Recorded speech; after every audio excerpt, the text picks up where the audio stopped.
Hi, welcome to Black Therapists Speak here on, True Roots Counseling Services' new website, or not website, YouTube channel. I'm Kimberly Cato, the registered psychotherapist and um, founder and CEO of True Roots. And we've started to engage with various people about how all that is happening globally is impacting the work that we do.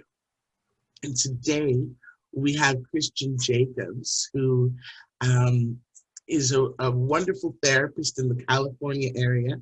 And I'm gonna pass it on over to him to introduce himself, tell us a little bit about what it is that he does and how it is that he comes to this particular table. So Christian, take it over from here.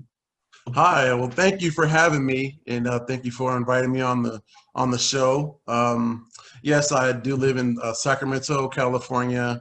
Right now, we're experiencing a high amount of wildlife fires right now, and as you can see in the background, you may see the sun coming in, but it's very gloomy out. So we could talk about how that affects our mental health later. But yes, I am a behavioral health consultant and also a therapist as well, marriage and family therapist. And I do work, I see families and individuals that are dealing with substance use disorders, individual co-parenting classes, co-parenting issues, marital issues, a whole gamut of family cycle concerns is really my focus.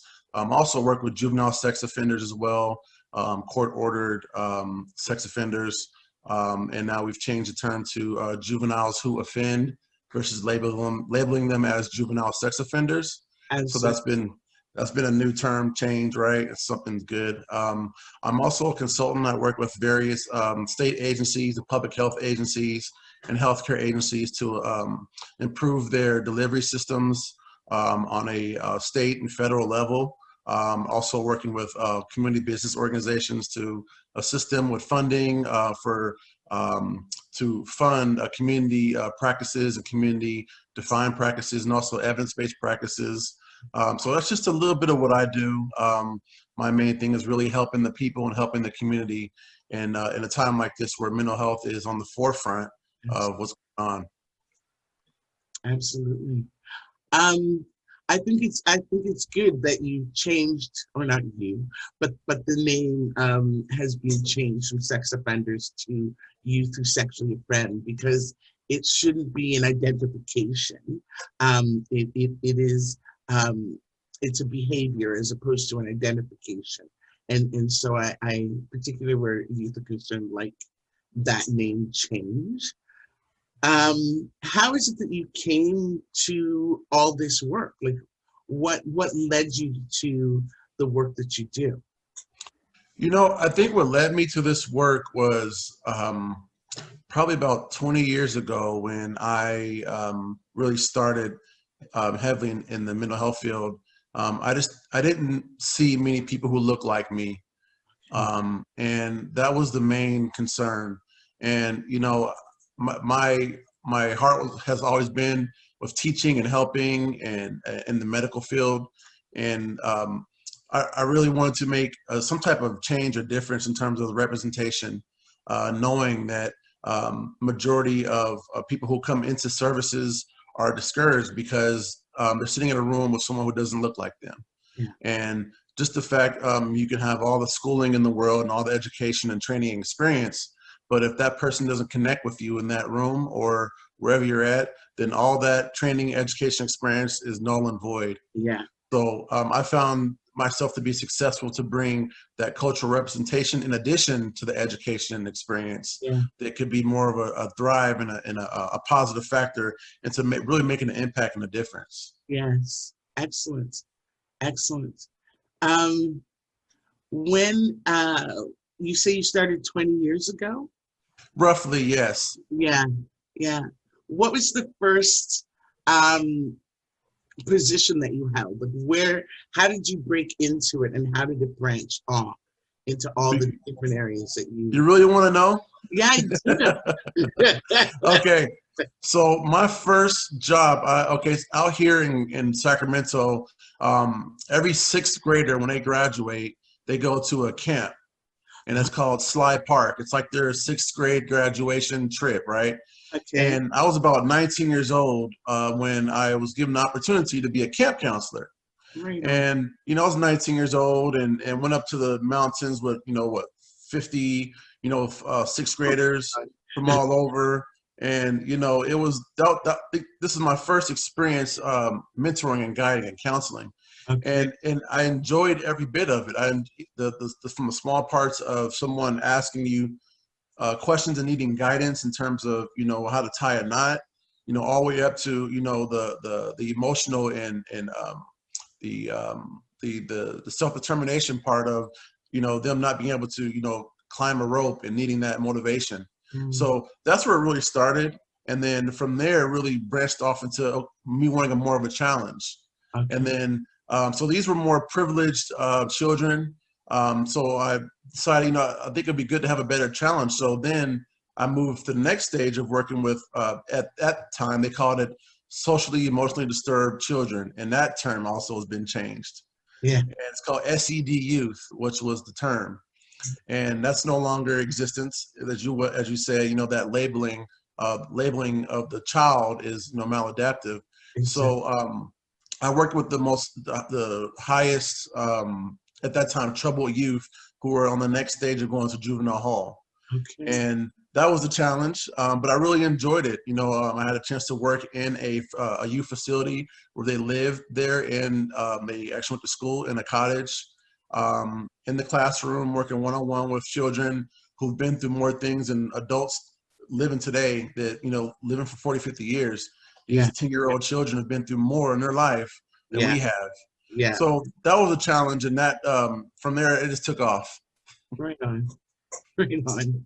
So you step into something, you identify the challenge, you get the skills and the ability to work with that group, and then you seek a greater challenge and move beyond. And that's how you kind of went through all the work that you bring to the table now.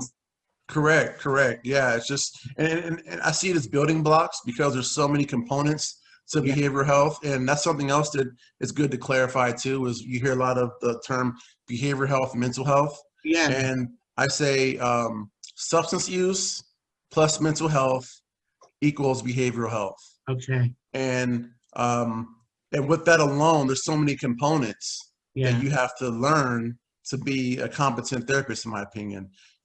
Within substance use disorders, you're looking at family dynamics, you're looking at motivation for change, you're looking at family history, genograms, mental health, you're looking at diagnoses. So there's so many things, so many components to learn that you need, I feel, equips you to be a better therapist. Absolutely. Absolutely. Some of our terminology would be slightly different in terms of, like here, the mental health component and the addictions component, and then you toss in the developmental component as well. We call that concurrent disorders here. But I understand that it's a different label in the United States. Here, I mean Canada, because I'm up here in Canada. But in terms of the work, I think it's really exciting when you step into a place, you gain the expertise in that area, and then you see, the next level in terms of challenging and understanding. It's like when you come to a certain place, you see the holes or the gaps in services and things that you want to address, and you seek the education or the position in order to be able to fill that gap. Yeah. And that's interesting. You said that about the different terminology based on where you live in the world, because even within America, constantly as we speak, there's legislation and policy going forth to change terms as we speak. Right now, in legislation, they want to change the term insanity. Pleading insane. That term they want to change because of the negative connotation, calling someone insane. And just the fact of that, as I explained earlier, the behavioral health concept, substance use and mental health combined equals substance use disorder. That's new. Just recently, I go back within the field. It's not new. No. Practitioners have been knowing that for years, but in terms of health administration wise, I think they're just now coming to that concept of, you know what, co-occurring disorders, they go hand in hand. Mental health and SUDS are brother and sister. They're not, distant cousins. Yes. Oh, brilliant. So what is it that led you? I know I sent out the request for people to come forward, and I was seeking specifically Black therapists to come forward and speak and share their insights. What led you to respond to this request? I think the first, initially I thought there's so much going on, and there's so little platforms to speak on on these topics. And I think there's so many professionals out there with so many different levels of skill that the public and I think the community needs to hear. And I think right now you see a lot of podcasts going forth on a lot of platforms, people talking, and some people are using it for various reasons, for clout or recognition. But I think I really seen this as an opportunity to really help the community, because therapists understand one another, and when you're trying to talk sometimes in lingo and terminology with someone who's not a clinician or doesn't understand the process, things can get convoluted. So I think this is a great opportunity to really share some of the information that's going and statistics that are happening daily that are changing within our community, to help the community move forward and know where to get resources and know the signs of mental health issues and things going on in the home. So that was the main reason why I reached out and was really excited to be a part of it. Yeah. And that was my drive too, in especially in this climate. There's so much that's happening, and there are pockets of knowledge, right? So not everybody has, no one person has all the answers. And so me as a therapist, I'm looking for more answers, because quite honestly, my door, so to speak, is just being bombarded with requests. And I need to continually rejuvenate myself as a therapist. And I saw this as well as an opportunity to showcase different therapists all over, and then glean the truths from them in terms of the things that work for them, and then to have some sort of repository where all that information can actually lie, so that others can continue to come back and look for things that they need in that moment, or glean from things that will help them as they move forward. So I'm very grateful that you responded to my request. That's very interesting. You said that. That's powerful, because as therapists, we're not monolithic people, right? You're trained within your training to have an eclectic style to be effective, because every person that comes into that room is going to be different. And if you invite one type of, one style of therapist here to talk, that's not going to be a good representation of the population we serve. Exactly. So that's excellent that you're having different type of therapists come on and speak from their perspective, because it's an eclectic field. Yeah. Therapists who are older, who've been doing this for many, many, many years. Those who are brand new. I like just learning from everyone. I really like learning from everyone. So what is it that you brought for us today, to teach us today? I know you gave me a PowerPoint. Did you want to jump into the PowerPoint? Yeah. And just before we get in really quick, I just want to share some of the things that I'm seeing. Is that okay? Oh, I love that. Yes, please. Can I share some of those things that I'm seeing in the community that I think are crucial, and to with the pandemic, what's going on, and I just have a few things here I'm just going to share with you. One thing I'm seeing in the community is an increase in substance use, I'm sorry. Substance use has gone up over 40% within the community, and according to NIH, and they've done these studies based on subjects that show that, due to the isolation, being in the home, being away from work, substance use has gone up tremendously with alcohol use.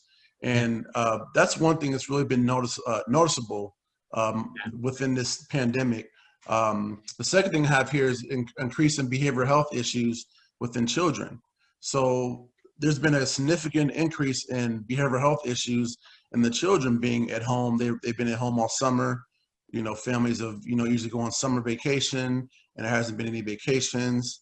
Now we're back in school, and children are in their rooms in school. And so this level of isolation and separation of social interaction has increased the amount of youth diagnoses that I'll talk about more in the PowerPoint that has been significant. Also, another one I have here is increase in anxiety and anxiety in the community. So you're seeing a lot of just insurity in the community, and I think the main gap is that insurity, and then knowing that can eventually lead to anxiety and depression. Yeah, yeah. So a lot of times in the community, we underestimate the power of stress, and we underestimate the power of unsurety. Yeah. If that unsurety goes on for long periods of time, it could turn into, persistent disorders. Absolutely. That's another one. Absolutely. And I'm sorry, go ahead. And these increases, they're in line with what's currently happening in terms of COVID and the anti-Black racism uprising. And these issues, are they specific to demographics, or is it generally? Yes, you hit the nail on the head. It is related to demographics and the vulnerable populations and people of color. Okay. And when we get more into the PowerPoint slide, I'll talk more about how the George Floyd killing, and now we have to update our stats now for the Jacob Blake killing, and then the other issues that are happening as we speak, a week ago. So every week these numbers change in terms of the amount of persistent disorders that we're seeing in the community. Yeah, absolutely. Sorry. Yeah. Oh, no. As you feel. This is your show. The other one I'm seeing is this is a positive, actually. An increase in telehealth services. Yeah. So prior to COVID-19, telehealth services has always been a plan B in a sense. It was used for medication services, meaning approving medication with a psychiatrist who's very expensive per hour, and you don't have time to bring them into an office or a clinic. And due to the demand and need of psychiatrists in California, it's very rare to have one in the office.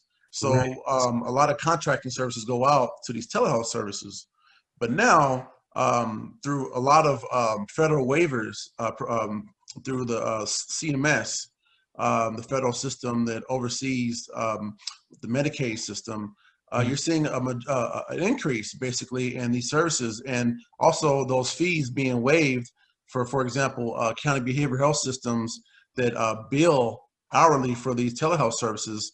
A lot of the requirements to bill are being waived by the federal government, which is a positive thing. Oh, wow, that's great. Prior, they couldn't bill for it because there were a lot of barriers. So that's a positive. And also, there's been an increase in suicidal ideation amongst youth and adults. And that's where the area of severity and morbidity comes in terms of an unresolved issue actually, can result in death and harm to a person or family.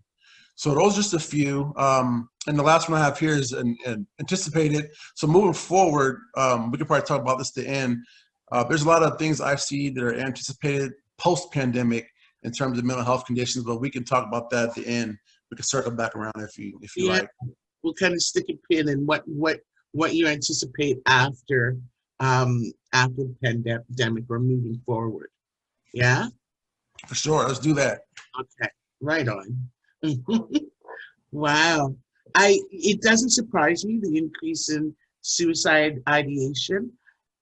This morning I was reading an article as well about the increase of telehealth services, and how that is, yes, a positive, but on the flip side as well, the article was actually being written um, by and for the therapists on the other side of that telehealth screen, and saying that the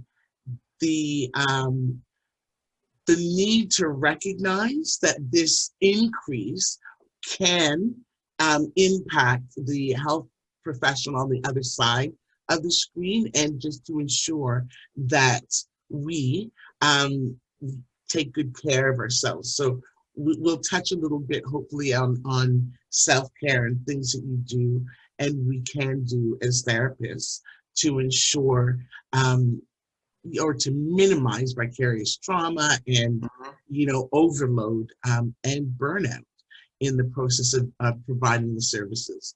But it is a good thing that people have alternatives to make sure that they are able to actually get help, especially during this period. Yeah. Most definitely. I'm going to click on the shared screen. Okay. Shall we? Yeah. Let's go. Okay. Oh, that's not the button. Here we go. Yeah. Okay. Let's just begin. Yeah. So this slide basically here, I'll just be covering a few topics here, discussing the mental health and mental health disparities among people of color during the pandemic. And this is regarding mental health components, resiliency, and COVID-19. I think this is, again, as I was speaking, just a precursor. This will be a mental health component, and I think we can come back later to talk about the behavioral health aspects in terms of substance use disorder and the impacts in the community. That's a whole other topic, right? Right. Yeah. Yeah. Absolutely. All right. Next slide. Okay. There we go.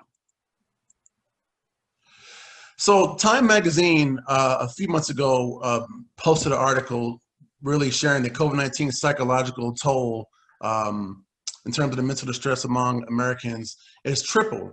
And as I was talking earlier, there's several levels of anxiety and uncertainty that's happening in the community, and a struggle to really identify that there's a struggle of how to maintain your mental health and how to handle it moving forward. And with everything going on, and now we can include fires and the pandemic and everything else, this is a perfect storm for mental health issues, right? You have several different things that are going on that can really exacerbate the issue. So that's just some of the things that we'll talk about. And also Time Magazine really brought out, seeing that, with everything going on, it's just a perfect storm for mental health orders to develop and also continue in the community. Absolutely. Absolutely. Next slide.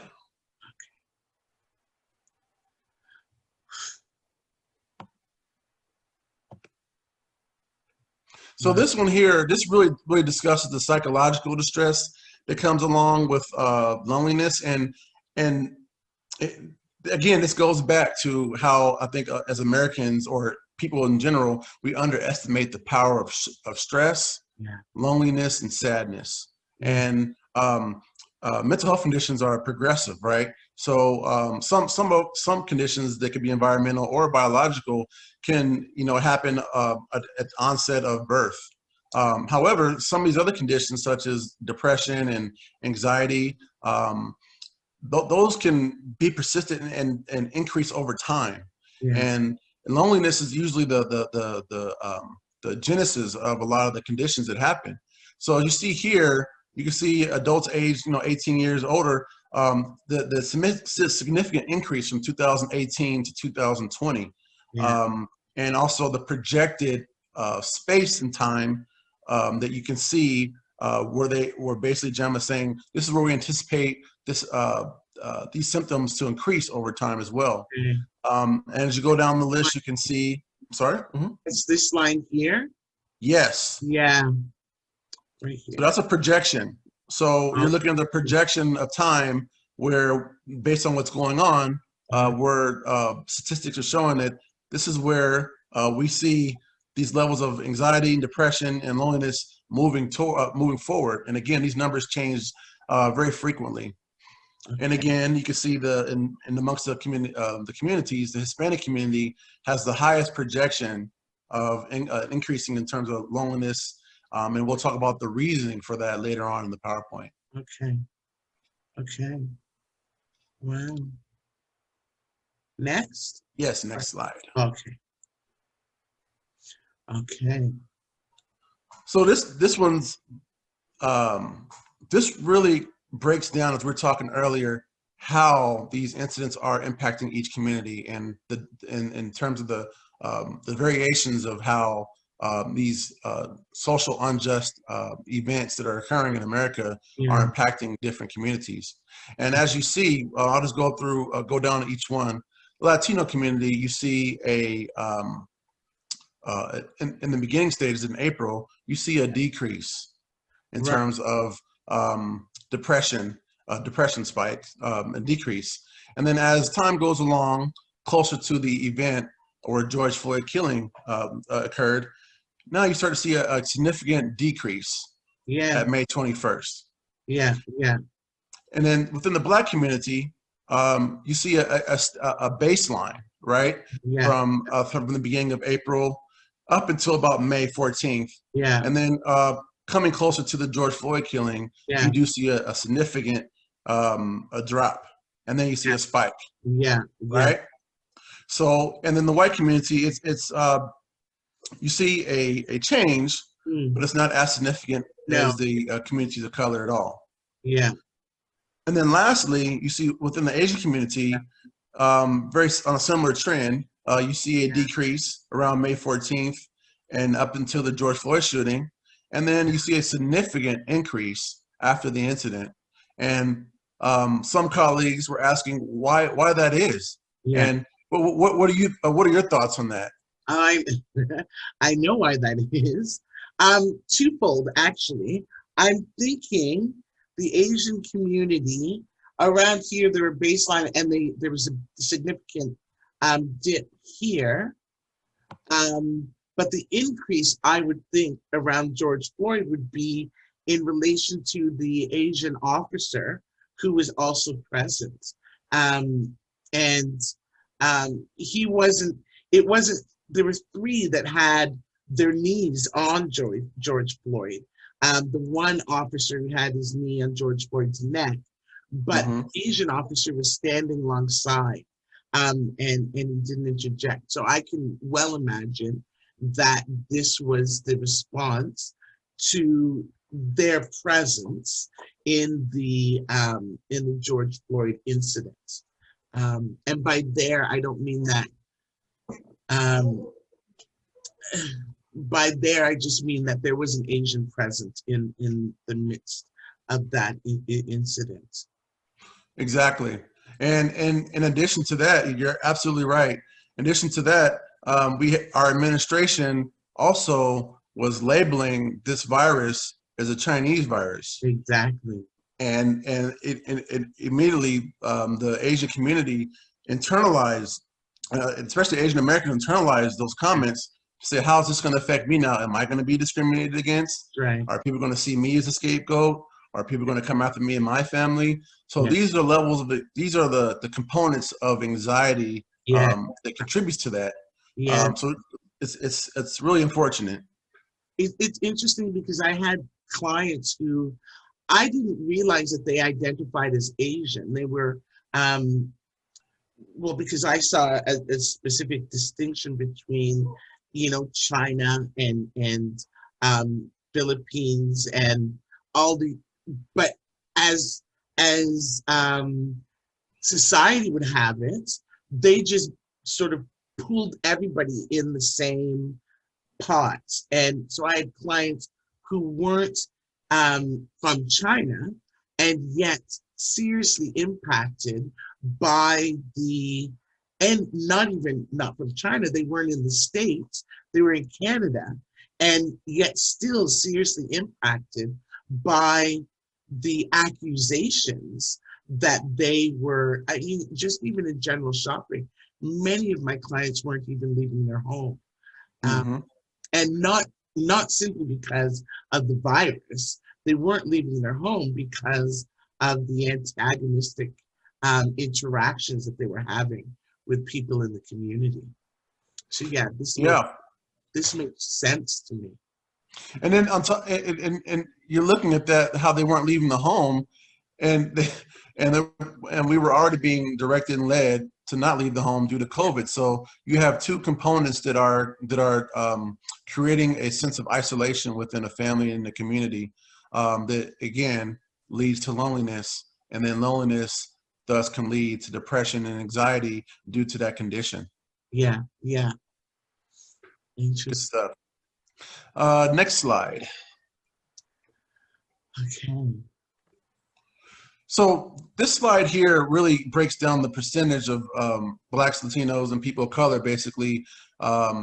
This is by state population. And this, I wanted to show this because of the disparities that exist within, not just within the African-American community, but then different communities within different states. Yeah. And you can see within California, the gray indicates the number of COVID-19 deaths. Okay. Our orange statistic bar represents the number of COVID-19 cases. And then the blue represents the number of the state population, so what that community represents in the state population. Okay. And I just want to take a look at that first one, the California and Latinos. Yeah. Although they represent 39% of the population, we look at the state population, they account for 45% of the COVID-19 deaths. And that's very high. And most professionals ask why? Why is that happening? What's the significance? And then if we just, on contrast, we can look at a state such as Louisiana.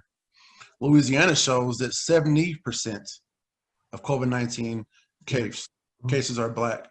And then you're looking at the terms of their population, which is 32%. Wow. Huge disparity. And again, professionals are asking why. Public health professionals are asking, why is this?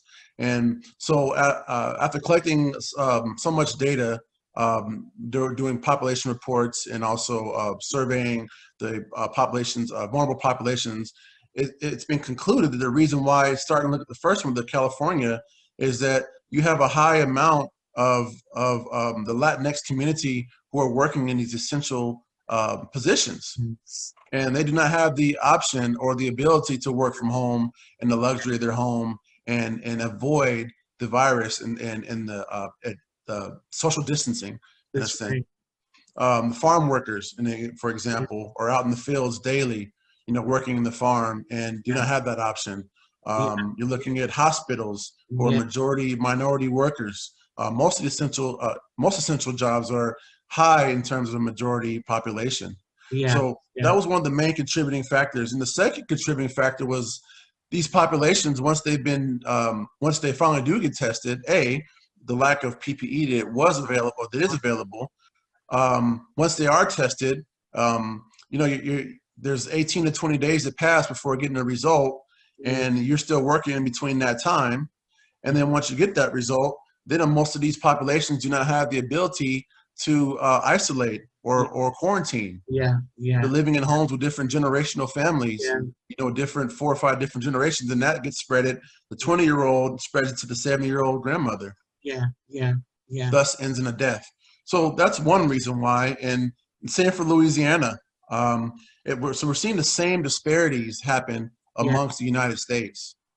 So it's the minority populations that are the essential workers. They're the farmers and the grocery attendants and the ones who are deemed essential in the midst of this crisis. So it stands to reason that and what's interesting is not only are they're the essential workers, but they don't have the resources like the sick time or the to stay home and to get better. It's either you work, well, you work until you drop, and because you really don't have any alternative. Um, Correct. and are they able to access, well, I wouldn't think they would, to access any of the assisted funding that is available to people, um, so that if they are sick, they could stay home and get that specific check.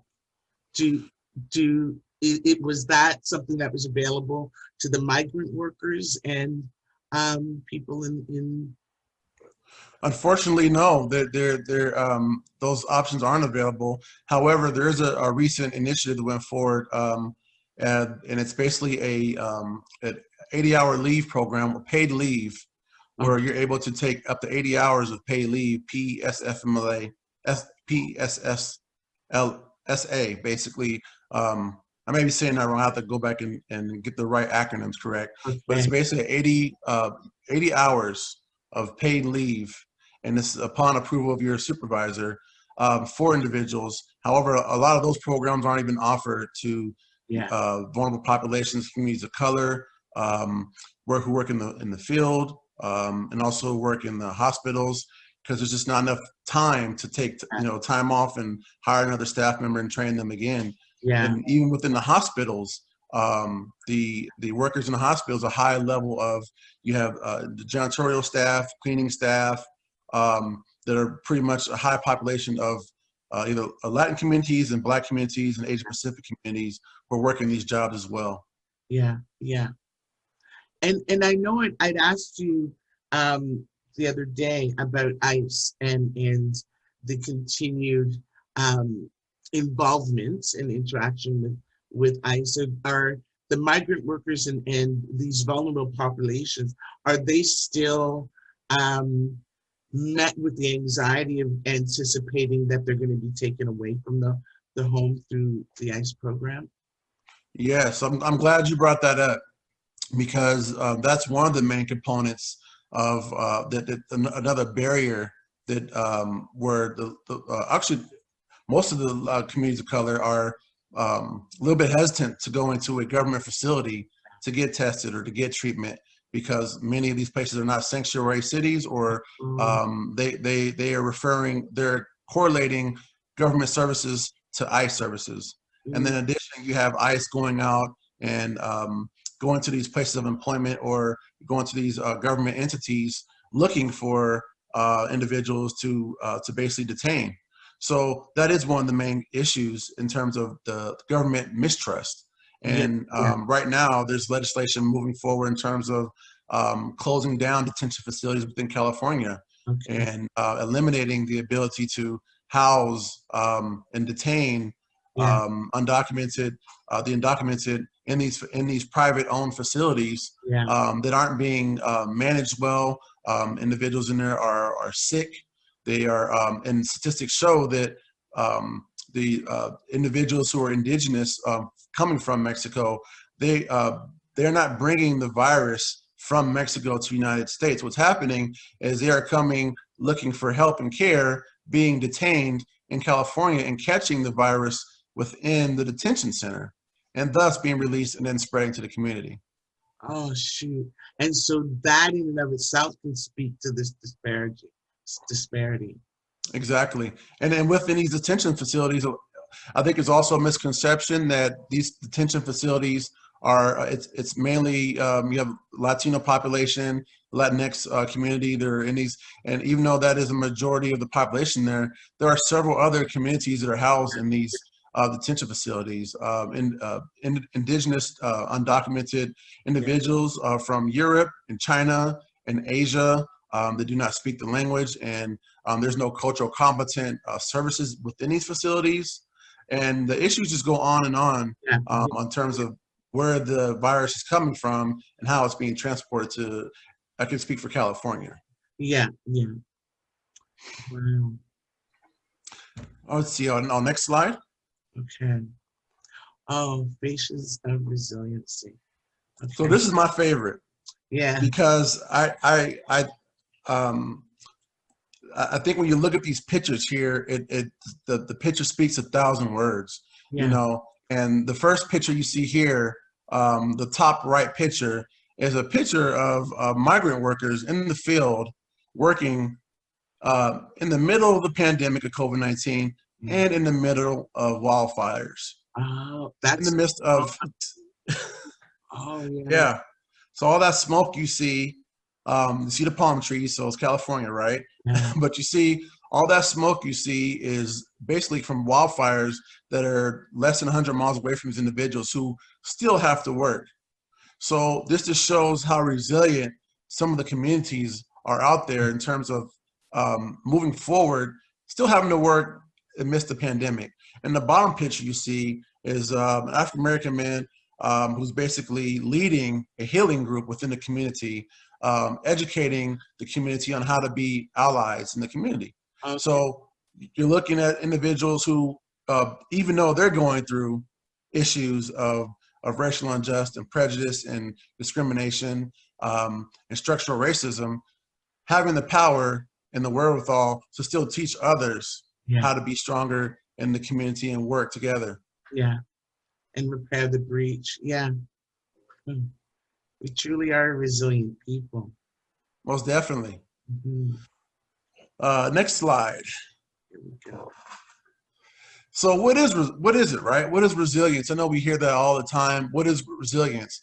And really, resilience is really the ability to really resume positive functioning amongst the issues that you're dealing with. Yeah. So we have things that we deal with every day, right? We're working with our families and have children and teaching from home and having to cook and then having to stay in shape and go to the gym. Yeah. You know, all these things build adversity.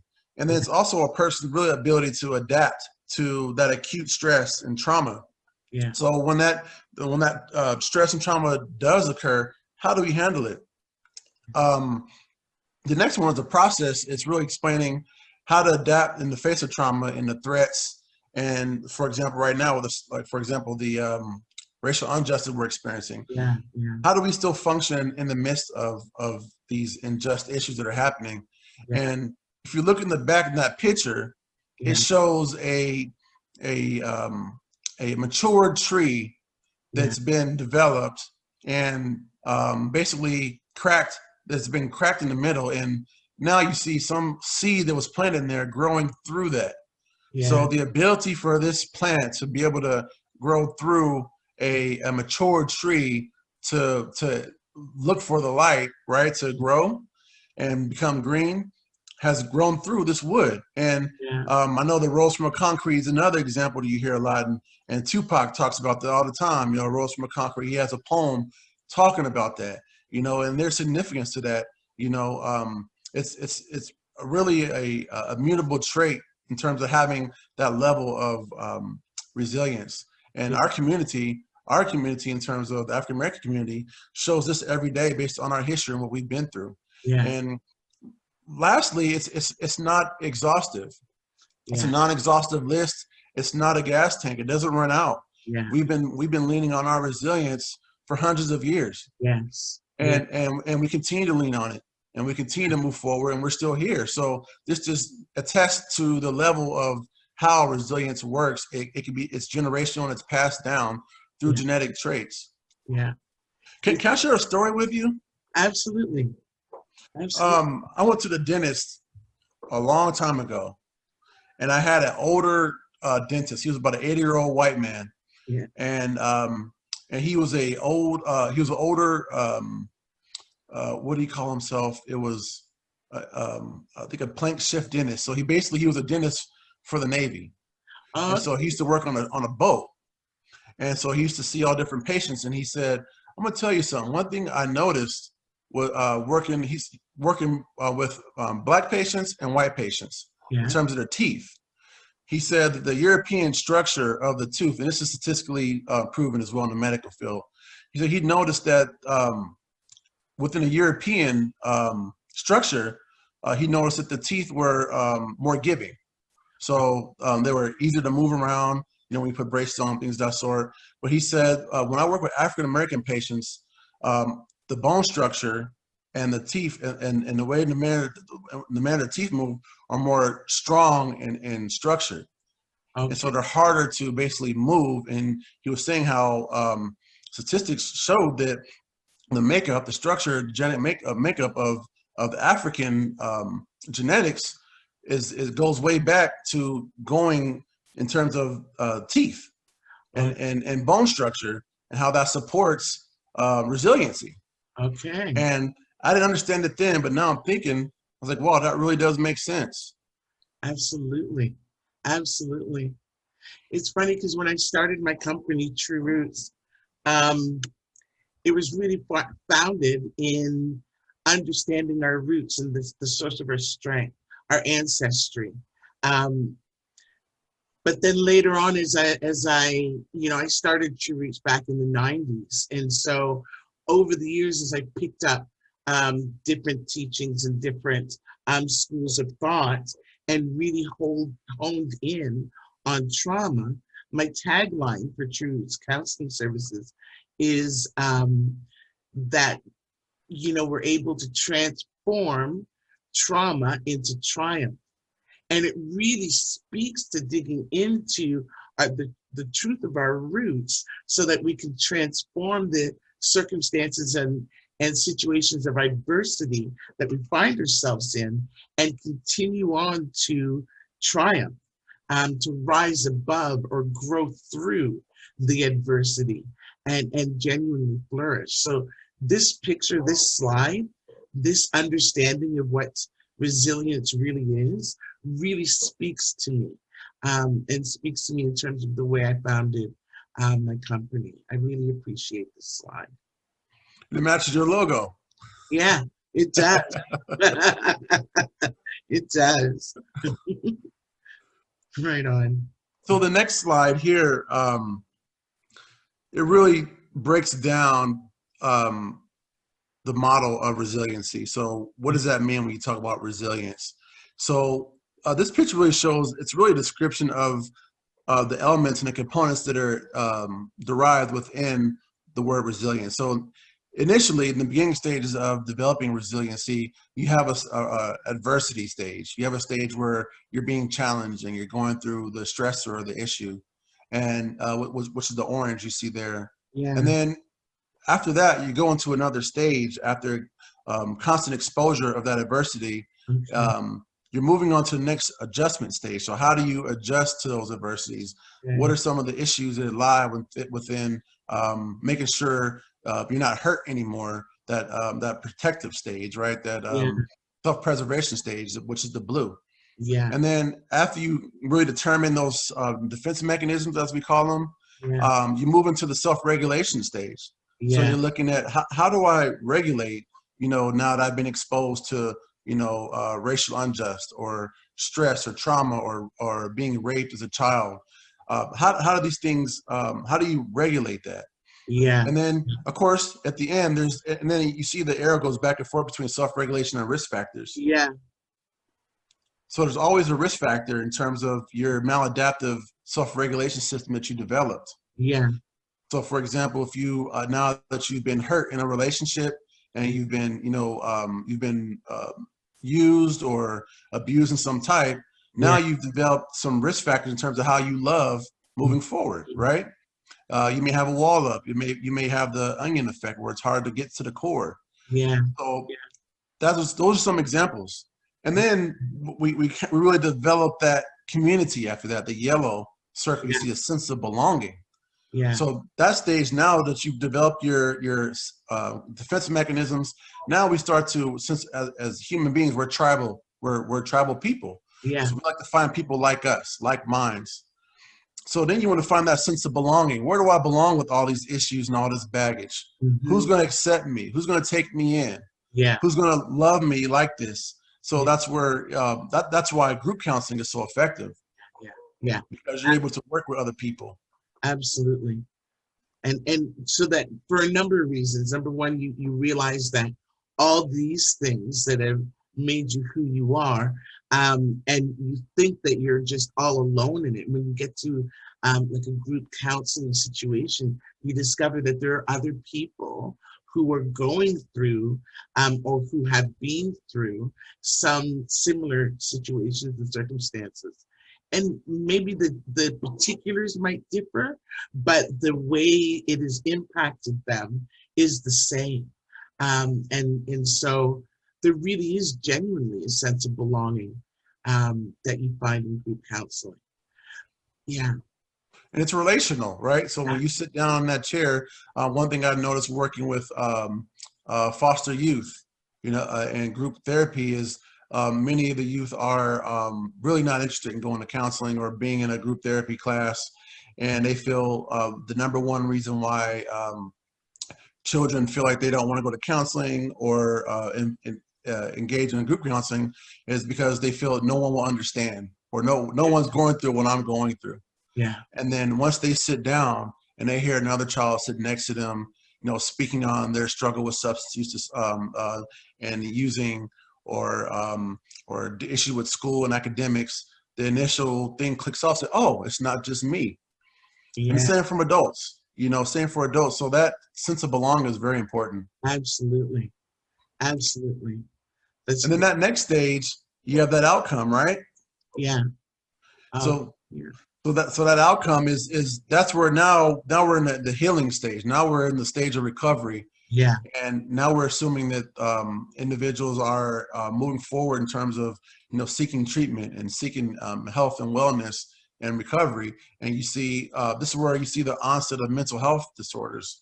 Okay. So now that they've experienced that adversity, they've gone through adversity over and over, and we're talking years. Yeah. So that orange section of adversity could be hundreds of years. Yes. In terms of a community, right? Yeah. And that adjustment stage could be another few years, And then that outcome stage is the latter, is the part where now we have to figure out how do we treat these issues that have developed over the years. Yeah. Yeah. So it's finding the things that like the evidence of our resiliency and applauding those things, but then also looking at the onset of other mental health disorders and mental illnesses that we could address at that point as well. Exactly. And something else too is, when you're looking at outcomes, there are a lot of disorders that do come from environmental factors. Yeah. And for example, we're looking at borderline personality disorder. Yeah. So borderline personality disorder is really contingent upon how that individual was raised and what their environment was like. Yeah. You're looking at narcissistic personality disorder, something where narcissism can be environmental in terms of how your parents issue reward and punishment, and how you've grown up with that. So all these environmental factors play a part, moving forward through your years to now, how do we treat this environmentally induced issue? Yeah. It's interesting that you mentioned that this can actually be generationally or over years. So generationally, particularly when you're talking about the Black community, I did some work with Dr. Joy DeGruy, who wrote that book on post-traumatic slave syndrome, and really understanding the long-term mental health effects of slavery on a population, and how generationally we go through this whole process, often not even acknowledging or looking back at adaptive behaviors that we just accept as things that we do, without realizing the roots of them come from the adversity that we lived through generationally. And being able to unpack that, identify it, and come to that place here as an outcome of mental wellness is really, it's pivotal. It's pivotal. Yeah, and in regard to slavery, there's other concepts that come from that, right? Yeah. So the Stockholm Syndrome is not necessarily a diagnosis, Yeah. but it is a condition and a frame of mind. Yeah. Stockholm Syndrome is the ability to empathize with the oppressor, That's right. even though you have been oppressed. And for example, you have slave owners or slaves who were empathetic towards the slave owner when they were captured, killed, passed away. Somehow they felt empathy and they wanted to stay in Yeah. that facility, in that plantation, and then stick up for them because there was a sense of now the mindset psychologically Yeah. has been changed to empathize with the oppressor. Yeah. So that's another, these are all these, again, it's not diagnosis, but conditions Yes. and concepts that have developed through that. Yeah. Absolutely. Powerful. So, this next slide here Yeah. is it's solution oriented, right? So what do we do now? How do we move forward? What are the communities doing, you Yeah. know, to assist? We talked about Stockholm Syndrome and oppression and PTSD and years of oppression and Yeah. not understanding what's going on in the community. What do we do now? Yeah. So the first one here, and I just want to say this here, this model is based on the establishment and entity. So this order can change based on working with the individual versus a public health institute or a nonprofit or a small business, a CBO, a community business organization. So these can shift around based on the need and where you're working. But the first, what are we doing about it? So first, seeking funding. That's the first thing that most leaders in the community should be doing, is seeking funding. COVID-19 relief funding is out there. There are several different entities, you know, that are providing this funding through the NIH, through COAG funding, also working with your local public health department to find out where are these awards being sent out and where these advocacy groups are giving the information. That's the first step. Yeah. Then you look at the next one here, it says provide culturally competent resources to the community. This one is huge because, as we said earlier, you can have all the credentials, all the experience in the world, but if your message isn't directed to, is going to touch that person and they can't relate to what you're saying, then you're ineffective. So really developing culturally competent materials and interventions and resources to reach the community in a way where they can understand it and won't be disrespected. Make sure it's respected amongst that tribe. You're talking the Native American in terms of the community, or you're talking about patriarchy in terms of the API, Asian Pacific community, making sure you're respecting that patriarchy in the family.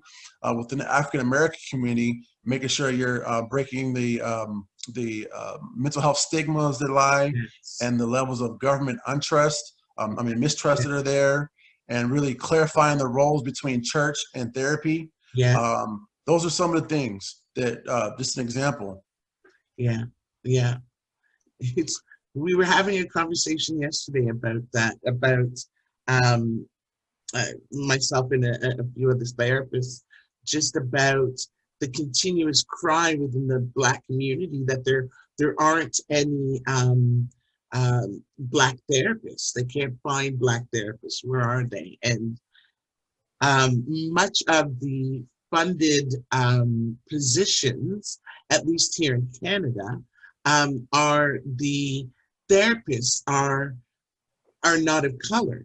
And so when individuals go to these centers and these environments to get the funded assistance that they need, but they don't see themselves sitting on the other side of that desk, they can't open up and they can't divulge, and they walk away not getting the service.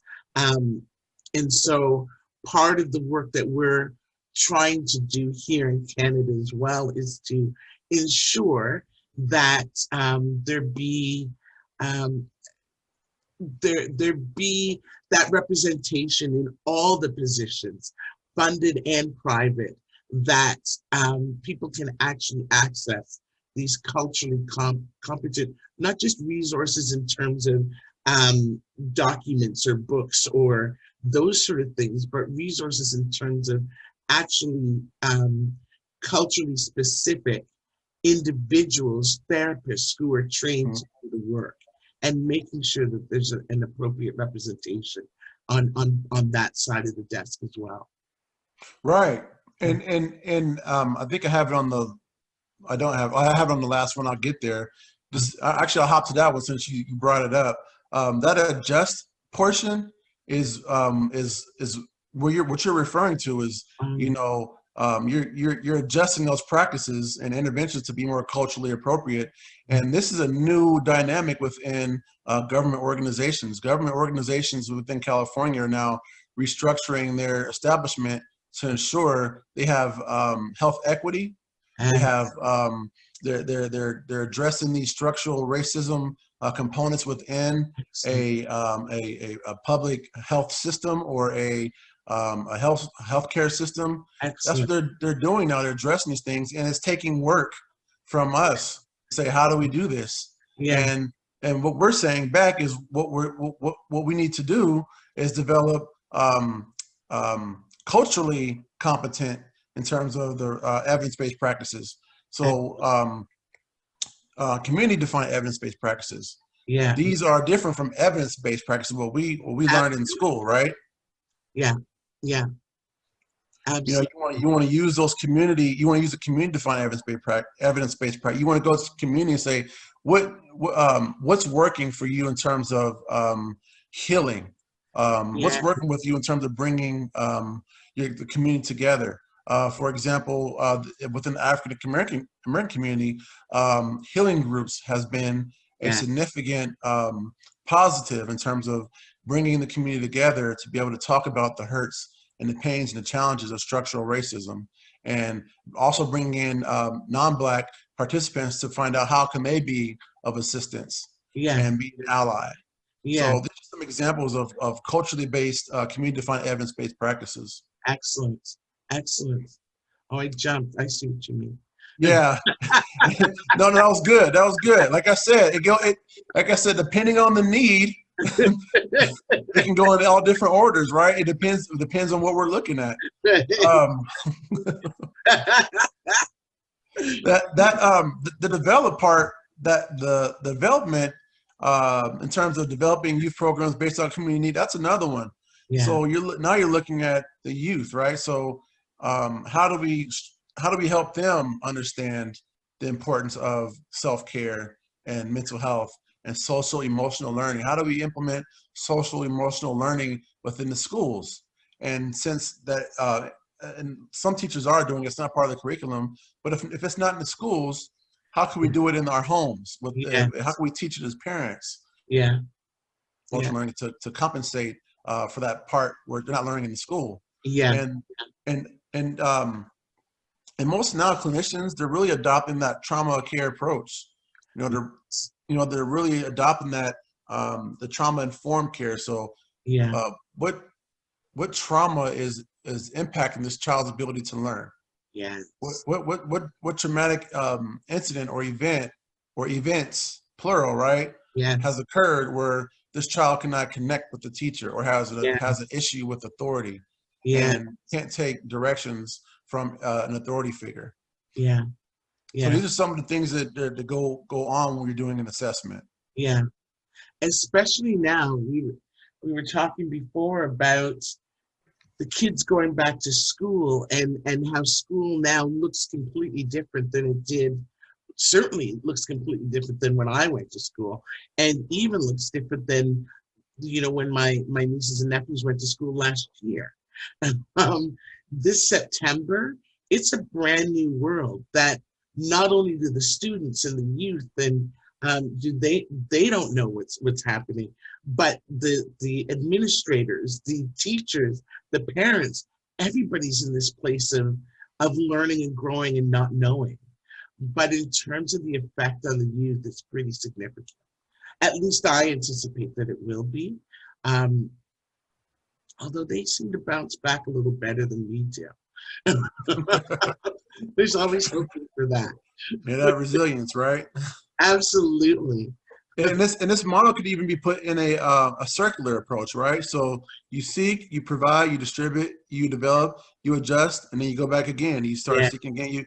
And that's what you're speaking to. You're speaking to that level of, uncertainty within the leadership. yeah, yeah, This is new for everyone. yeah, This what we're going through is new for school districts. yeah, And everyone is really being challenged to put their skills to the test, to be innovative yeah, and create and develop something that's going to be effective, and not just putting something out there just because there's an issue, and to say, okay, here's the teaching plan, or yeah, here's a policy to address racism within structures. yeah, Um, Something else I read too, the components of supremacy, white supremacy, yeah, and the components of structural racism. yeah, Um, they made a poignant issue saying that there are several components that comprise of white supremacy: yeah, perfectionism, criticism, covert racism, yeah, microaggressions. These are all things that happen that they're not markers, or they're not data points, right? They're hard yeah, to point out, and then when you do point them out, you look like you're the problem. You're being overreactive, right? yeah, But those components can also lie within a community of color. yeah, So yes, those components of white supremacy can also be your oppressor in terms of someone who looks like you. yes, So we have to also be aware of that too, that, those components of white supremacy can also lie within your own community, yeah, and see that crab in the bucket effect, per se. That's another way of saying exactly, it. yeah, and that internalized racism.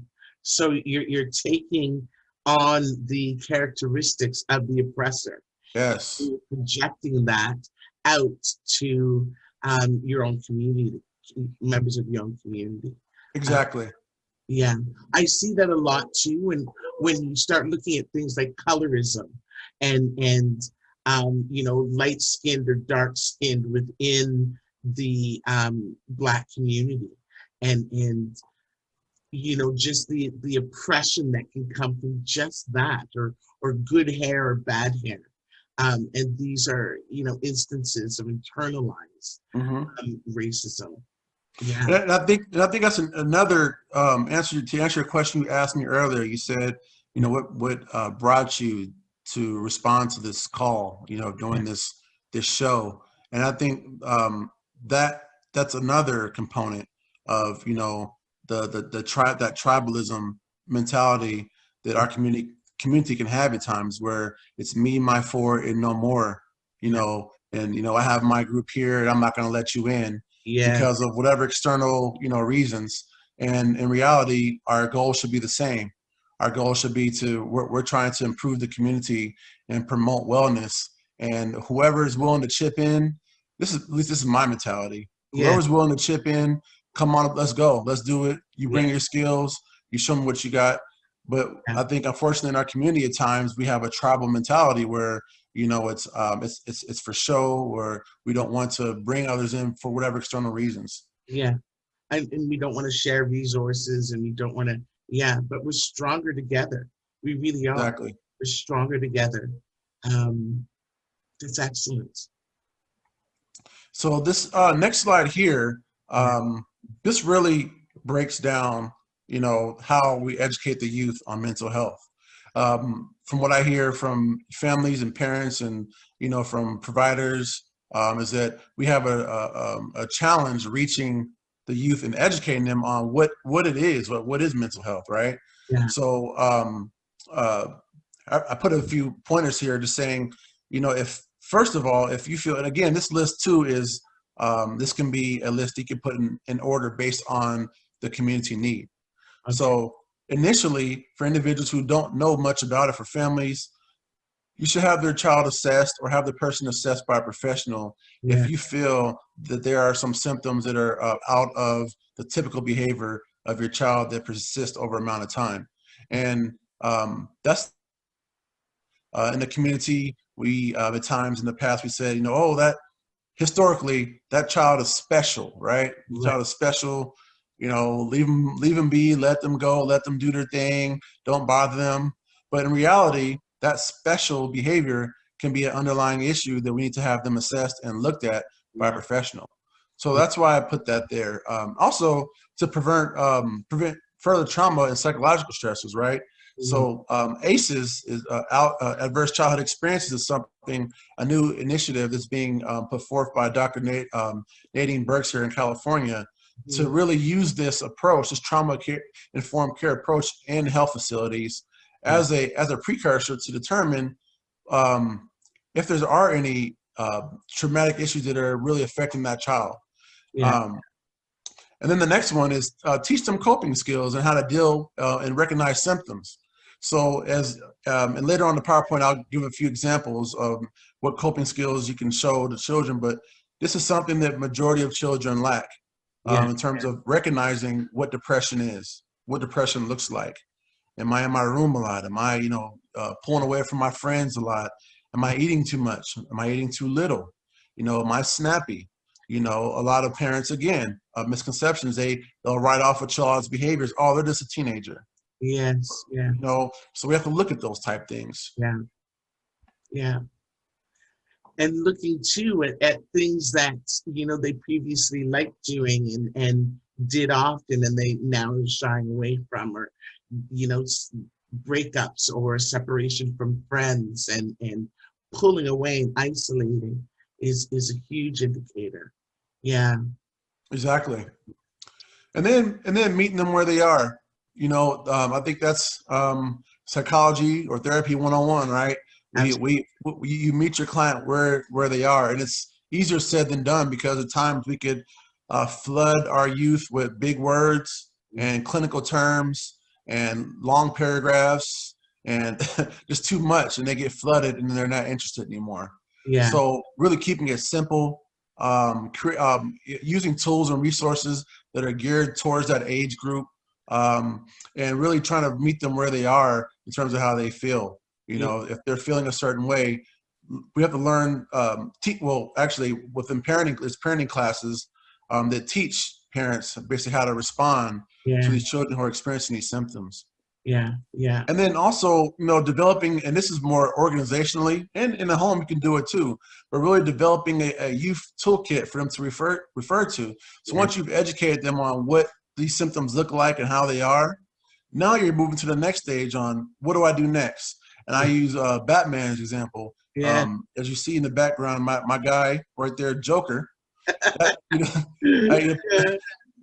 is something that, I think there's a lot of nuances to Batman because he has his tool belt, right? Yeah. And this tool belt can be used for several different things. If he needs to go higher, he's got a grappling gun. If he needs to disappear, he's got smoke bombs, right? If he needs to fight someone off, he's got a batarang. And I think for us as parents and providers and also institutions, we have to have a toolkit. Yeah. And I think right now what we're seeing in this pandemic is a lot of people are lacking their toolkit, which is why you're seeing a lot of issues that are happening where we don't know how to respond to the pandemic. Because that toolkit was not built prior to this pandemic. Yes. And so some of the tools that we have in that kit will not work here in this pandemic. So we need to freshen our toolkit. That's part of what Black Therapists Speak is really about. It's about building, for me personally, in a very selfish manner, me building my own toolkit and having these conversations with people so that I can have different things in my tool belt to actually use in the midst of moments. Right. And that belt can change, right? Exactly. Daily. Exactly. And just to talk about some of I'm sorry, go ahead. I was just remembering meeting the client or meeting the individual where they are. I can remember working with an individual probably about 20 years ago who came into the secure facility and they wouldn't speak. And so the question was, they were wondering, can this individual speak? And if so, what would they say? And there was a lot of push to just get the person to speak. And I just started wherever that individual would be, there were these, small rooms in the unit or whatever, and I would just go into that space where that individual was, and I asked, can I just share space with you? And I would sit in that space, and I quite literally wouldn't talk. I would sit and I would be reading or watching. I have, I've always loved to meditate or get lost in my own thoughts. So I would just sit and get lost in my own thoughts, or I'd take my notes and things that I had to do and quite literally share space. And this went on for at least a month, until one time that individual came to me. I had this book, this little journal, and I don't remember what it was that I wrote in that journal, but they came to me and they asked if they could respond. And I'm like, oh, I hadn't even, sure. You want to respond. And then that for the next month became the ongoing thing. We would just journal back and forth to each other, still not speaking. And then we ended up at this huge meeting, where all the important people were sitting around the table trying to figure out how to develop the clinical plan for this individual. And they started throwing out, well, we should do this and we should do that. And I'm like, no, they don't like that. And they're like, well, how do you know? I'm like, I don't know. I just know that's not going to work. You need to do this. And they're like, well, wait, how do you know? And then suddenly I realized, I think I've learned to speak in a way that they can hear. And they've learned to hear in the way that I speak. And so we're communicating. And so they would ask, this or that, and I would respond. And then that client would be like, yeah, that's right. Like, she's speaking for me. And it was a good 6 months before that individual found their tongue and actually spoke on their own. But it was an interesting sort of holding space and meeting an individual where they are and allowing them to guide the process is really a profound thing. Yeah, it's really very profound. And that's a huge skill. That's a really huge skill as a clinician, because I think the hardest thing with especially starting off in the field, working in the field, is learning how to be present, even if a client doesn't talk to you at all. If they come in the room, and like I said, most teenagers and adolescents, they don't want to be there. And literally, I've had some sit in a room and not speak for an hour. And then the next week, they don't speak for an hour. And it's the hardest thing to sit there and be present, because even though you're there, that level of validity registers with that patient, because they know here's someone. So now we're retraining their mind, right? Here's someone who's willing to sit with me, who hasn't ran off because of my behavior, and sit here despite of my, stubborn, behavior, not speaking. And then also you're being present. So that's a huge skill to attain. Yeah. It's an interesting thing, because we, as clinicians, we get lost, I think, sometimes in the doing of something. We need to do something, and truthfully, that's sort of guided by the requirements we have to fill in, documentation of hours and what did you do. Like it becomes just writing. I sat in the same room. Like, excuse me, no. Like, what did you do? And so, learning how to document things in a manner that's going to appease the funder, but while at the same time meeting the individual where they are, and recognizing that sharing space is a tremendous thing.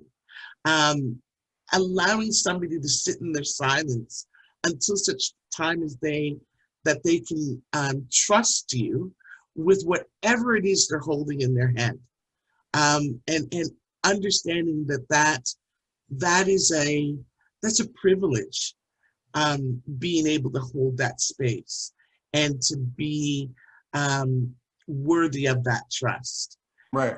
And the clinicians that I've been working with and talking with, I'm really grateful to see that, like yourself, that we don't take that privilege lightly. You know, Right.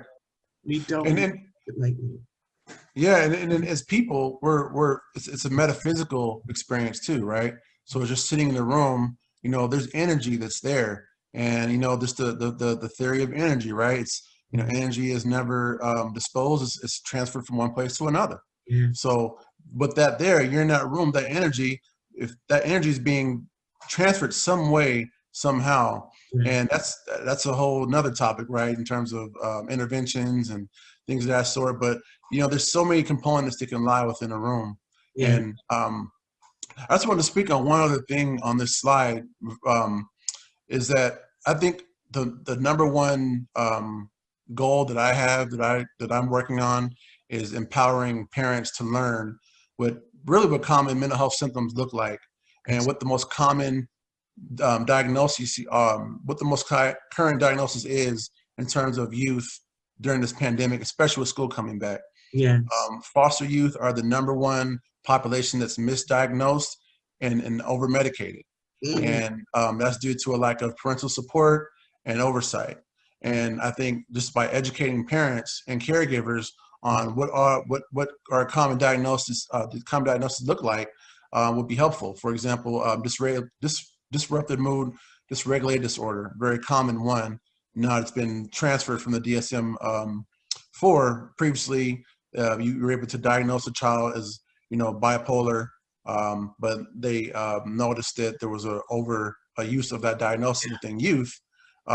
Every child, may have those symptoms through Yeah. their growing process. So, ADHD, for example, oppositional defiant disorder, conduct disorder. Are they having issues with authority? You see a common trend where they're having challenges with basically working and hurting others physically. So that's the difference between conduct disorder and oppositional defiant, right? So now when that child now is going out and committing issues that are hurting other people, what does that look like? Is there a disinhibited mood? Are they isolated or withdrawn from their caregiver? Do they go to people too much? Are there no barriers between the child? So these are some of the things that I empower parents and providers to recognize when they want to diagnose properly. And then there's and the reason why I keep saying diagnosis is because some don't believe in diagnosing. Yeah. I understand, but for funding purposes, this is really relevant in terms of receiving funding. And Yeah. until we get our own, right, until we have our Yeah. own means of funding, this is what individuals look for Yeah. when we bill. So those are some topics. Also, how diet plays a factor. So some children may be diagnosed with ADHD, but the parents are uninformed in terms of how sugar impacts their system and the serotonin and dopamine levels. Thus generates more hyperactivity. So these are some psychoeducational things that help parents teach them how to operate in the house if a child's been diagnosed with something. Yeah. Yeah. That's excellent. That's excellent. And being able to understand the particulars of the diagnosis and see if it does apply or if it's a situational thing. Yeah. Yeah. How they differentiate. Mm-hmm. Yeah. So the next slide, I'm just going to talk a little bit about what I spoke on earlier is adverse childhood experiences, which is called ACEs. And I put here early development and classroom implications because school just started for most, and now now parents and caregivers and providers are going to start seeing a level, right, of these behaviors. Yeah. Now you have the pre-existing conditions in addition to learning from home and the struggles from learning at home, and some of the children who may be special education students. Yeah. You're going to start seeing some behaviors. Yeah. So the purpose is really breaking that cultural pattern of parenting that further exacerbates childhood trauma. One example I gave is as a child, right, getting discipline and getting a whooping from my parents. I can remember what my dad was wearing, where it was at, how much it hurt, how old I was, what I said to him, what he said to me, what I did. I remember every aspect of that event, 30-something years ago, right? Me too. And there's a reason. I remember it well. There's a reason why I remember it. It's called trauma. You know? Exactly. Can you relate to that? Oh my good Lord. Yes, I can. You know? And then generationally, you know, with within the 70s and 80s, you have students who are being whooped by their teachers and the principal. You know, so there's levels of trauma that occur that put a stamp and a tattoo on our brain that changes the plasticity of our brain development. So this is what I was talking about a little bit. The next I'm sorry, let me go a little bit on this one. So ACE is basically, and we'll talk, and I have a whole nother discussion. We could talk about this another time on the implications of how it looks. I know we said that before we even started that it looks like, you know, people are going to be coming back, not just once. So I can assure everybody that Christian, of course, will be coming back and we'll be digging a little deeper into certain things, but this is a general sort of overview for this moment.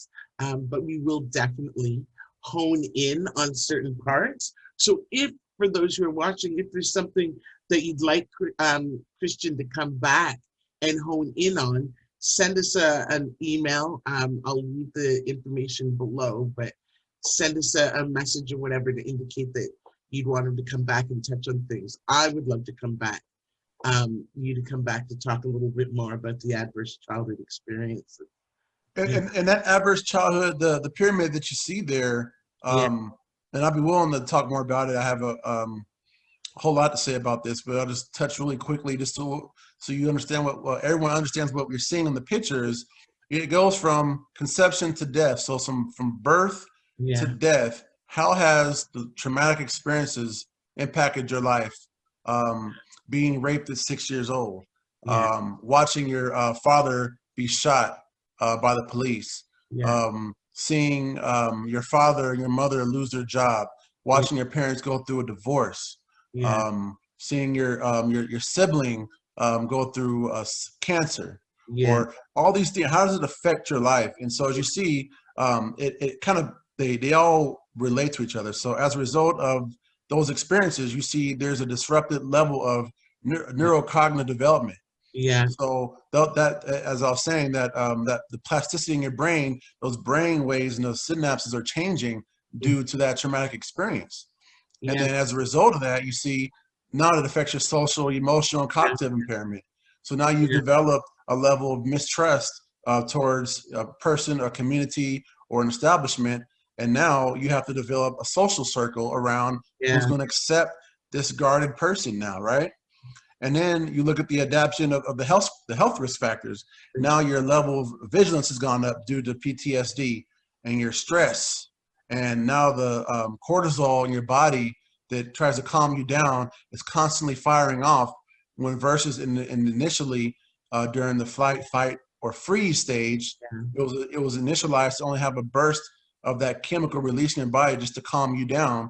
But now, due to when people were experiencing acute stressors or PTSD, that cortisol is constantly firing in their body, thus results in different health issues. So, and then you look at the adaptation of, you know, moving forth to how now you're looking at an early death at times due to a high risk of diabetes and hypertension due to the constant stress. So these are some of the components of ACEs and what the medical field wants to take on how to assess for this now. There's an assessment. And I just want to end saying this. Here's the goal of this: is not to avoid trauma and stress in a child. We can't avoid trauma and stress. No, but it's the point is to mitigate and eliminate the undue and unnecessary trauma in a child. Particularly when we're talking right now about the you know, what does going back to school look like? This is for a child an adverse childhood experience. the whole process of even having to leave school back in March. I don't know when down in California, did school It was stop March. in yeah. So like even that, being separated from your friends, being, and COVID doesn't mean anything to the kid who doesn't know. Right. I mean, we don't even know what COVID means. Never, all they know is that they can't see their friends. They can't go to school. They can't hang out with the people that they always have. And so that in and of its own self is an adverse childhood experience. And so clearly we can't avoid them. But we can use the tools and things that you have spoken about and that will continue to be spoken about to mitigate the impact of this adverse childhood experience. Yeah. Yeah, and there's several diagnostic tools that could be used. You know, the PHQ-9 is used commonly to determine depression in the healthcare system, which is an evidence-based practice, right? You have the CANS 50, the needs. You have the adult needs and assessment. You have all these batteries that that help to assess trauma, but I think this system is more innovative way to make sure we're capturing all the elements of trauma through a child's life. Yeah, excellent, excellent. So this next slide, as I promised, I said I give some tools on how do you reach the youth, and I think this is very simple, in terms of how it looks, but it's harder to implement. Yeah. So children now are, I think simplicity is the best, and really pushing and promoting that mental health message through memes and simple pictures and visuals is helpful. Art therapy has been proven successful for a reason, because youth are cognitively in their brain, they're able to express their feelings more through art expression and play therapy versus using the logical words that need to be used in order to express how you feel. Yeah. Which is why you ask the child most times is I don't know or shutting down. Yeah. So it's just a few things. Two examples of one's a meme in a sense, and the other one is a list of coping skills for kids to use. Putting this in their room, going over it with them, and helping them. And this is also a part of social emotional learning too. Yes.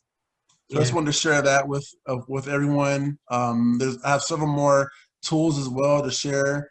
If you're interested in some, you can reach out to me, no problem, and I can share some of that stuff with you. Excellent. And Christian's contact information will be in the description box below this video. And so you'll be able to get that for sure. Yeah, I love this. I love this. I would take a shower, but I had a conversation with somebody who built their house around the bathtub. Taking a bath and relaxing in the tub is really, so the tub is the central feature of the home. And genuinely, when you go and relax in that tub, your world will change. Everything's in there. Yeah, and actually, and you're right. And biologically, it's been proven to show that, especially for children who are commonly dysregulated, basically heat to the body basically hits a reset button and cognitively. So as you know, like whenever you're getting upset or angry, your body temperature changes. That's right. Because of the chemical levels, the dopamine and all the things, and the serotonin and things that are changing and functioning in your body. So when you take a hot shower, that shower gives you a new baseline. It may be temporary, but it still gives you a baseline to start off with to regulate your body.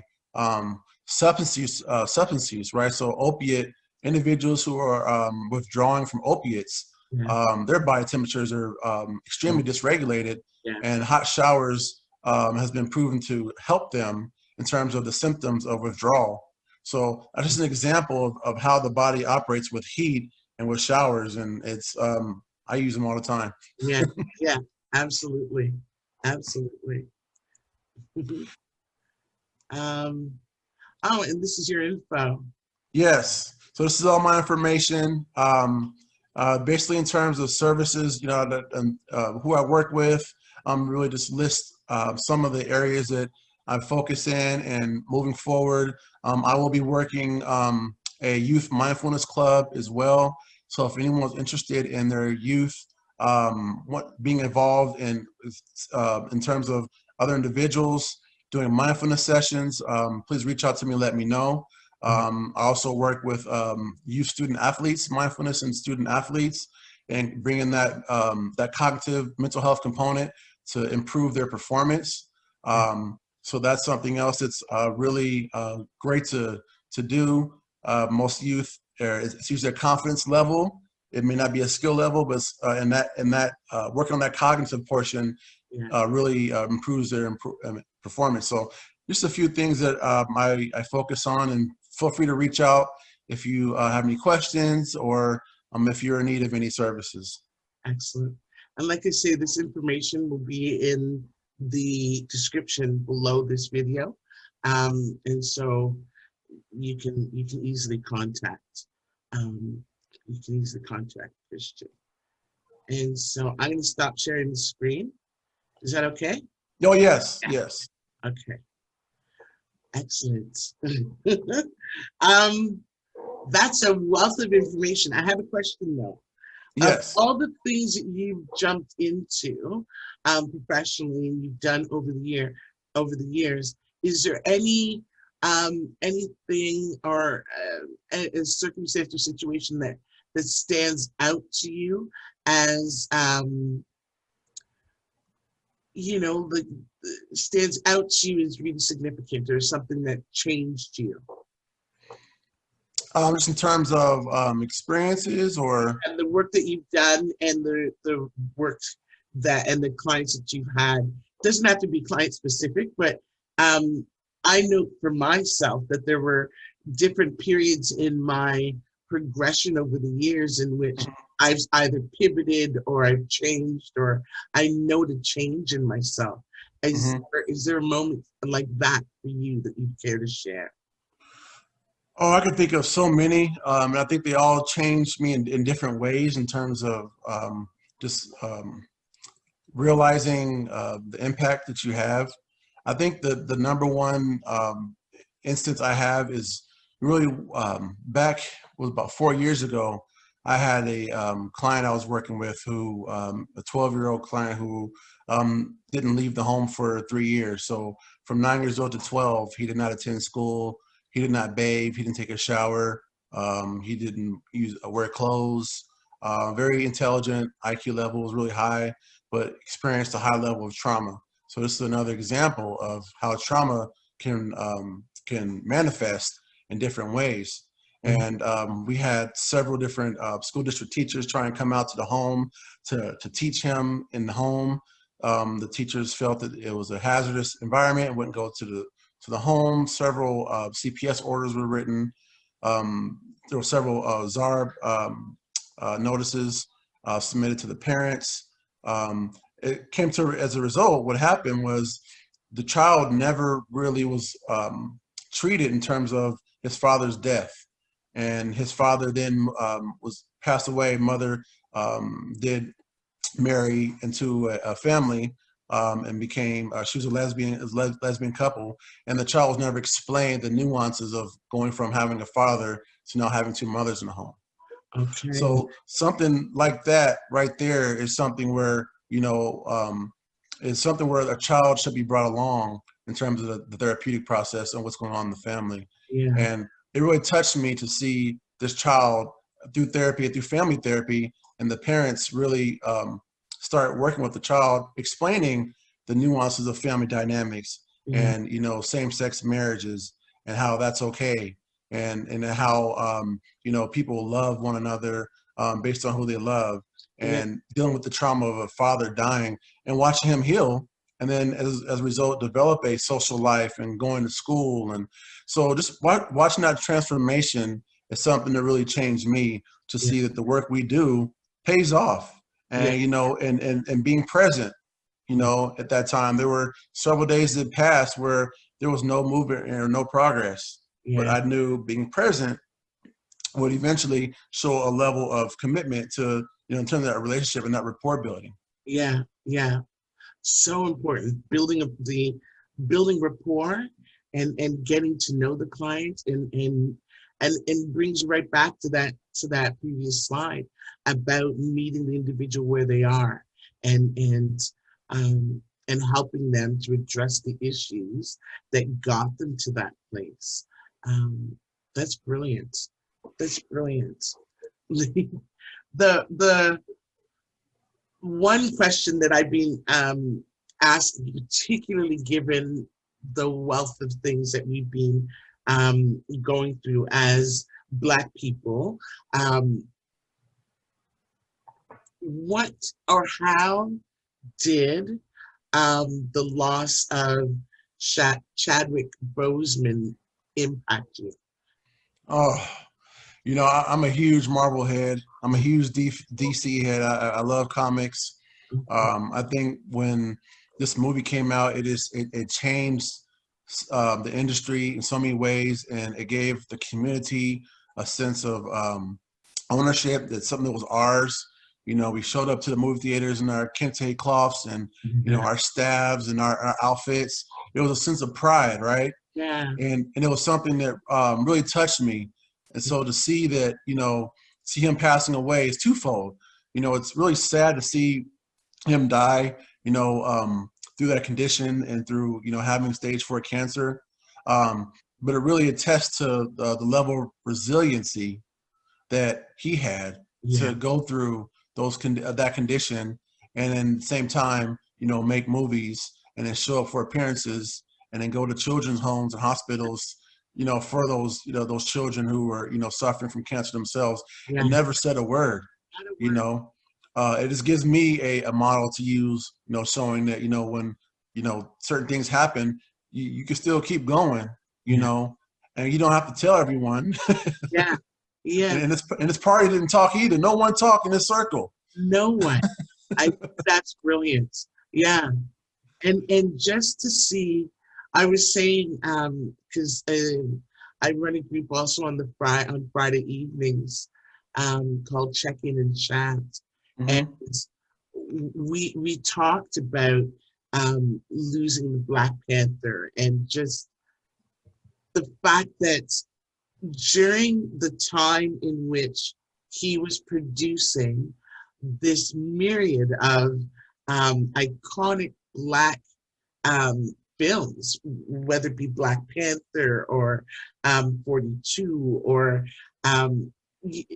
Marshall, and just bringing to light and James Brown, just bringing to light these individuals who are iconic really for our community, and doing all that while in chemo and struggling and fighting. Because I worked in palliative care I was chaplain for 10 years, and colon cancer is excruciating, and to know that he was so on point during that period, it felt like to us in the group, we were talking about him actually producing like a love letter to the Black community and saying, in spite of all the things that we go through as a people, we can still shine in the midst of this adversity. But I hear you as well in that nobody in his circle shared that secret. Nobody spoke. And so in terms of the work that he's doing, and in terms of the collective, in terms of support that we need to be for one another, he's a living example of that. He's a living example. Most definitely. And moving forward, I know they're deciding on who they want to put in that role next with Black Panther, and you know, hopefully the young lady who played in the movie as well, I can't think of her name at the moment, who played the scientist and engineer behind the scenes. Yeah. Hopefully she takes over as the new Black Panther character. Oh, right on. She was brilliant. I loved Yeah, I loved all of them. Every single bit of that was just, it was poetry. It really was. Just beautiful. yeah. Um, I have no further questions. Did you have any comments or things you wanted to say before we wrap up? Oh man, I just want to say, you know, there's so many more topics to talk on. I could think of, like again, speaking more on ACEs and how that impacts youth. Also talking in terms of the current status of the criminal justice system and behavioral health, and how behavioral health is impacting the criminal justice system here, and the amount of releasing inmates they're doing in California, and where these inmates are going for mental health services. I think there's other topics in the future we can discuss in terms of substance use disorder and how that's impacting our community, how to work with opioid addiction in terms of a clinical standpoint. These are some of the things that I think are really relevant in our community. Policy and legislation. What are some of the emerging policy and legislation topics and movement that's going on in the legislature right now that impacts behavioral health? Mental health parity, so ensuring that our managed care, our physical health system, right, Yeah. is paired up and equal to our mental health system. So ensuring that we have the same equity and relationship in terms of receiving all the benefits for mental health issues the same way we would having a broken leg. Exactly. So That only makes sense. yeah, and We're a for whole Cal. person. Yeah. Yeah, and actually, the nationally right now, there's some parity initiatives moving forward to really bring that within alignment. Some have already happened as of 2008 within the mental health system. So these are some things we can talk about that people want. And then co-parenting is another one. Tips and tricks to use for parenting during COVID-19, co-parenting during COVID-19. You know, shifting a child from home to home, how that looks, how working with a custody order, modification of orders. So these are some topics that, you know, we can discuss moving forward. That and if anyone has anything else, we let us know, and then we can bring those up. Absolutely. Thank you so very much for putting all of this together, for sharing your insights, and for sharing the stats and the numbers, and for initiating the conversation. This is the first episode of Black Therapists Speak, and so you set the standard high. And I appreciate that. Thank you so very much. And Well, I totally appreciate it. be sure to know that the information is below the video, and yeah, reach out with questions and let us know by liking and subscribing, and you know, writing a comment in terms of what it is that you'd like to hear from Christian again in the future. Most definitely, most definitely. Yeah, feel free to follow me on my social media outlets. I post behavioral health and mental health related topics and discussions and memes, and several conversations go forth in terms of answering questions that people have. So just let me know. We may be interested in doing a Q&A with others if they like. So a lot to come. Excellent, excellent. Thank you so much, Christian. Thank you very much. You're very welcome. You be well. Okay, take care. Bye now. And we're off. Wait. Oh no, that's a reaction. There.